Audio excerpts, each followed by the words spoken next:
ನಮಸ್ತೆ ಎಲ್ಲರಿಗೂ, welcome to my channel. Friends, ಇವತ್ತು ನಾನು ಪನ್ನೀರ್ ಮತ್ತು ಬಟಾಣಿ ಹಾಕಿ ಒಂದು ಗ್ರೇವಿ ಮಾಡ್ತಾ ಇದ್ದೀನಿ. ಇದು ಪೂರಿ, ಚಪಾತಿ ಮತ್ತು ಗೀ ರೈಸ್ಗಂತೂ ತುಂಬಾ ಒಳ್ಳೆ ಕಾಂಬಿನೇಷನ್. ತುಂಬ ಸುಲಭವಾಗಿ ಮಾಡ್ಬೋದು. ಇವಾಗ ಮಾಡೋದು ನೋಡೋಣ. ಮೊದಲಿಗೆ ನಾನು ಒಂದು ಫ್ರೈಯಿಂಗ್ ಪ್ಯಾನ್ನ ಬಿಸಿಗಿಟ್ಕೊಂಡು 1 ಟೀ ಸ್ಪೂನಷ್ಟು ತುಪ್ಪ ಹಾಕ್ಕೊಳ್ತಾ ಇದ್ದೀನಿ. ತುಪ್ಪದ ಜೊತೆಗೆ 1 ಟೀ ಸ್ಪೂನಷ್ಟು ಎಣ್ಣೆ ಕೂಡ ಸೇರಿಸ್ಕೊಳ್ತಾ ಇದ್ದೀನಿ. ತುಪ್ಪ ಮತ್ತು ಎಣ್ಣೆ ಹಾಕಿ ಎರಡನ್ನೂ ಮಾಡಿದರೆ ಟೇಸ್ಟ್ ಚೆನ್ನಾಗಿ ಬರುತ್ತೆ. ಬರೀ ಎಣ್ಣೆ ಹಾಕ್ಕೊಂಡ್ರೆ ಅಷ್ಟು ಟೇಸ್ಟ್ ಬರಲ್ಲ. ಅದಕ್ಕೋಸ್ಕರ ತುಪ್ಪನೂ ಹಾಕ್ಕೊಂಡಿದ್ದೀನಿ. ಇದಕ್ಕೆ 2 ಮೀಡಿಯಮ್ ಸೈಜು ಈರುಳ್ಳಿ ಹಾಕ್ಕೊಂಡಿದ್ದೀನಿ. ಹಾಗೆ ಒಂದು ಅರ್ಧ ಇಂಚು ಶುಂಠಿ, ಒಂದು 10 ಎಸಳು ಬೆಳ್ಳುಳ್ಳಿನೂ ಸೇರಿಸ್ಕೊಳ್ತಾ ಇದ್ದೀನಿ. ಇಷ್ಟನ್ನು ಸ್ವಲ್ಪ ಲೈಟ್ ಬ್ರೌನ್ ಬರೋವರೆಗೂ ಚೆನ್ನಾಗಿ ಫ್ರೈ ಮಾಡ್ಕೊಳ್ಳೋಣ. ನೋಡಿ, ಈ ರೀತಿ ಫ್ರೈ ಆದಮೇಲೆ ಇದಕ್ಕೆ ಮೀಡಿಯಮ್ ಸೈಜ್ದು 2 ಟೊಮೆಟೊನ ಸೇರಿಸ್ಕೊಳ್ತಾ ಇದ್ದೀನಿ. ನಾಟಿ ಟೊಮೆಟೊ ಹಾಕ್ಕೊಂಡಿದ್ದೀನಿ. ಇದನ್ನು ಕೂಡ ಸ್ವಲ್ಪ ಚೆನ್ನಾಗಿ ಮೆತ್ತಗೆ ಫ್ರೈ ಆಗಬೇಕು. ಒಂದು 4 ನಿಮಿಷ ಫ್ರೈ ಮಾಡಿದರೆ ಈ ರೀತಿ ಮೆತ್ತಗೆ ಫ್ರೈ ಆಗುತ್ತೆ. ಇವಾಗ ಸ್ಟವ್ ಆಫ್ ಮಾಡಿಬಿಟ್ಟು ಇದು ತಣ್ಣಗಾಗೋದಕ್ಕೆ ಬಿಡೋಣ. ಆಮೇಲೆ ರುಬ್ಕೋಬೇಕಾಗುತ್ತೆ. ಅದನ್ನು ಬೇರೆ ಫ್ರೈಯಿಂಗ್ ಪ್ಯಾನ್ಗೆ 1 ಟೀ ಸ್ಪೂನಷ್ಟು ತುಪ್ಪ ಮತ್ತು 1 ಟೀ ಸ್ಪೂನಷ್ಟು ಎಣ್ಣೆ ಸೇರಿಸ್ಕೊಂಡು 100 ಗ್ರಾಮ್ ಪನ್ನೀರನ್ನ ಕ್ಯೂಬ್ಸ್ ಈ ರೀತಿ ಕಟ್ ಮಾಡಿ ಇಟ್ಕೊಂಡಿದ್ದೀನಿ. ನೋಡಿ, ಈ ರೀತಿ ಕಟ್ ಮಾಡಿ ಇಟ್ಕೊಂಡಿದ್ದೀನಿ. ಇದನ್ನು ಇವಾಗ ಲೈಟ್ ಗೋಲ್ಡನ್ ಬ್ರೌನ್ ಬರೋವರೆಗೂ ಫ್ರೈ ಮಾಡ್ಕೋಬೇಕು. ಪನ್ನೀರ್ ಯಾವಾಗಲೂ ಹಸಿಯಾಗಿ ಹಾಕೋದಕ್ಕಿಂತ ಈ ರೀತಿ ತುಪ್ಪದಲ್ಲಿ ಫ್ರೈ ಮಾಡಿ ಹಾಕಿದರೆ ಟೇಸ್ಟ್ ತುಂಬ ಚೆನ್ನಾಗಿರುತ್ತೆ. ಇದು ಈಗ ಲೈಟ್ ಗೋಲ್ಡನ್ ಬ್ರೌನ್ ಬರೋವರೆಗೂ ಚೆನ್ನಾಗಿ ಫ್ರೈ ಮಾಡ್ಕೋಬೇಕು. ಪನ್ನೀರನ್ನ ಫ್ರೈ ಮಾಡ್ಕೋಬೇಕಾದ್ರೆ ಯಾವಾಗಲೂ ನಾನ್ ಸ್ಟಿಕ್ ಪ್ಯಾನ್ ಅಥವಾ ತವಾನ ಯೂಸ್ ಮಾಡ್ಕೊಳ್ಳಿ. ಬೇರೆ ಪಾತ್ರೆನ ನಾವು ಯೂಸ್ ಮಾಡಿಕೊಂಡ್ರೆ ಪನ್ನೀರೆಲ್ಲ ಅಂಟ್ಕೊಳ್ತಾ ಇರುತ್ತೆ ಮತ್ತು ಕಿತ್ತೋಗ್ತಾ ಇರುತ್ತೆ. ಈ ರೀತಿ ಫ್ರೈಯಿಂಗ್ ಪ್ಯಾನ್ನ ಯೂಸ್ ಮಾಡಿಕೊಂಡ್ರೆ ನಾನ್ ಸ್ಟಿಕ್ ಪಾತ್ರೆನ ಸ್ವಲ್ಪ ಕೂಡ ಪನ್ನೀರು ಕಿತ್ತೋಗಲ್ಲ. ನೋಡಿ, ಈ ರೀತಿ ಗೋಲ್ಡನ್ ಕಲರ್ ಬರೋವರೆಗೂ ನಾನು ಫ್ರೈ ಮಾಡ್ಕೊಂಡಿದ್ದೀನಿ. ತುಪ್ಪದಲ್ಲಿ ಈ ರೀತಿ ಫ್ರೈ ಮಾಡಿಕೊಂಡ್ರೆ ಗ್ರೇವಿ ತಿಂತಾ ಇರಬೇಕಾದ್ರೆ ಪನ್ನೀರ್ ಟೇಸ್ಟ್ ತುಂಬಾ ಚೆನ್ನಾಗಿರುತ್ತೆ, ಟೇಸ್ಟಿಯಾಗಿರುತ್ತೆ.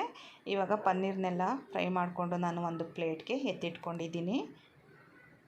ನಂತರ ನಾನು ಮೊದಲೇ ಫ್ರೈ ಮಾಡಿ ಇಟ್ಕೊಂಡಿದ್ನಲ್ಲ ಈರುಳ್ಳಿ, ಟೊಮೆಟೊ, ಬೆಳ್ಳುಳ್ಳಿ, ಶುಂಠಿ, ಇದು ಇವಾಗ ತಣ್ಣಗಾಗಿದೆ. ಇದನ್ನು ಇವಾಗ ಮಿಕ್ಸಿಗೆ ಹಾಕಿ ರುಬ್ಕೊಳ್ತಾ ಇದ್ದೀನಿ. ನೀರು ಸೇರಿಸೋ ಅವಶ್ಯಕತೆ ಇಲ್ಲ. ಟೊಮೆಟೊನಲ್ಲಿ ನೀರಿನಂಶ ಇರೋದ್ರಿಂದ ನೀರೇನೂ ಬೇಕಾಗಿಲ್ಲ. ಸಣ್ಣದಾಗಿ ರುಬ್ಕೊಂಡ್ರೆ ಸಾಕು. ಇವಾಗ ಪನ್ನೀರ್ ಫ್ರೈ ಮಾಡಿರೋ ಪ್ಯಾನ್ಗೆ ನಾನು ಇನ್ನೊಂದು ಟೀ ಸ್ಪೂನಷ್ಟು ಎಣ್ಣೆ ಸೇರಿಸ್ಕೊಳ್ತಾ ಇದ್ದೀನಿ. ಇದಕ್ಕೆ 1 ಟೀ ಸ್ಪೂನಷ್ಟು ಸೋಂಪು ಕಾಳು, ಹಾಗೆ ಒಂದು ಅರ್ಧ ಟೀ ಸ್ಪೂನಷ್ಟು ಕಸೂರಿ ಮೇಥಿ, ಹಾಗೆ 1 ಟೀ ಸ್ಪೂನಷ್ಟು ಅಚ್ಕಾರ ಪುಡಿ ಹಾಕ್ಕೊಂಡು ಕಮ್ಮಿ ಉರಿ ಇಟ್ಕೊಂಡು ಫ್ರೈ ಮಾಡ್ಕೋಬೇಕು. ಉರಿ ಅಂತೂ ತುಂಬಾ ಕಮ್ಮಿ ಇಟ್ಕೋಬೇಕು. ಉರಿ ಏನಾದ್ರು ಮರೆತು ಜಾಸ್ತಿ ಇಟ್ಕೊಂಡ್ರೆ ಎಲ್ಲ ಸೀದೋಗಿ ಟೇಸ್ಟ್ ಹಾಳಾಗೋಗುತ್ತೆ. ಇವಾಗ ಫ್ರೈ ಮಾಡಿದ್ದಾಗಿದೆ. 1 ನಿಮಿಷ ಫ್ರೈ ಮಾಡಿದರೆ ಸಾಕು.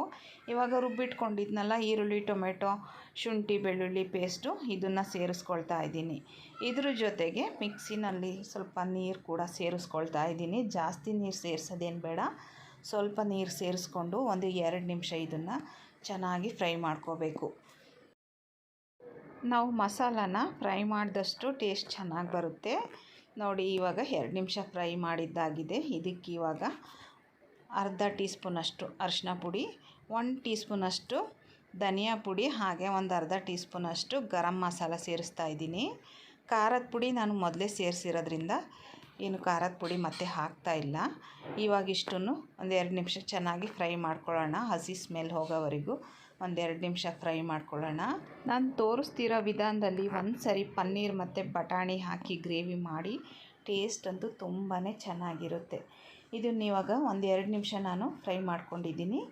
ಇವಾಗ ಇದಕ್ಕೆ ಒಂದು ನೈಟು ನೆನೆಸಿ ಬೇಯಿಸಿ ಇಟ್ಕೊಂಡಿರೋ ಅಂಥ ಒಣ ಬಟಾಣಿನ ಸೇರಿಸ್ತಾ ಇದ್ದೀನಿ. ಹಸಿ ಬಟಾಣಿ ಆದರೆ ಹಾಗೆ ಹಾಕ್ಕೋಬೋದು. ಇದು ಒಣಗಿರೋ ಬಟಾಣಿ ಎಲ್ಲ ನೆನೆಸ್ಬಿಟ್ಟು ನಾನು ಬೇಯಿಸಿ ಇಟ್ಕೊಂಡಿದ್ದೀನಿ. ಹಾಗೆಯೇ ಫ್ರೈ ಮಾಡಿ ಇಟ್ಕೊಂಡಿರೋ ಪನ್ನೀರ್ ಕೂಡ ಹಾಕ್ಕೊಳ್ತಾ ಇದ್ದೀನಿ. ಬಟಾಣಿ ಏನಾದರೂ ಹಸಿಯಾಗಿದ್ದರೆ ಸ್ವಲ್ಪ ಹೊತ್ತು ಬೇಯಿಸಿ ಆದಮೇಲೆ ಪನ್ನೀರನ್ನ ಸೇರಿಸ್ಕೋಬೇಕು.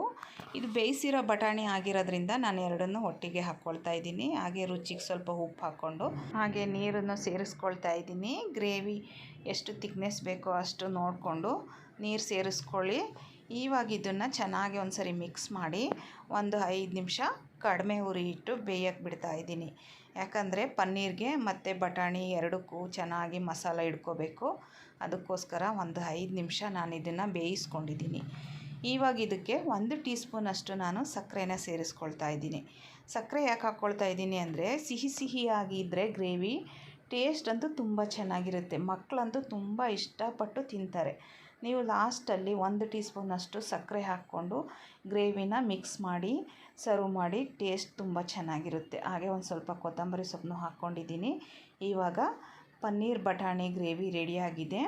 ಇದನ್ನು ಪೂರಿ, ದೋಸೆ, ಇಡ್ಲಿ, ಚಪಾತಿ ಜೊತೆ ಹಾಗೆ ಗೀ ರೈಸ್ ಜೊತೆ ಕೂಡ ಇದನ್ನು ಸರ್ವ್ ಮಾಡಿ ಟೇಸ್ಟ್ ಅಂತೂ ತುಂಬಾ ಚೆನ್ನಾಗಿರುತ್ತೆ. ಹಾಗೆ ಫ್ರೆಂಡ್ಸ್, ಈ ವಿಡಿಯೋ ಇಷ್ಟ ಆಗಿದರೆ ಪ್ಲೀಸ್ ಒಂದು ಲೈಕ್ ಮಾಡಿ, ಶೇರ್ ಮಾಡಿ, ನನ್ನ ಚಾನಲ್ನ ಸಬ್ಸ್ಕ್ರೈಬ್ ಮಾಡಿ. Thank you for watching.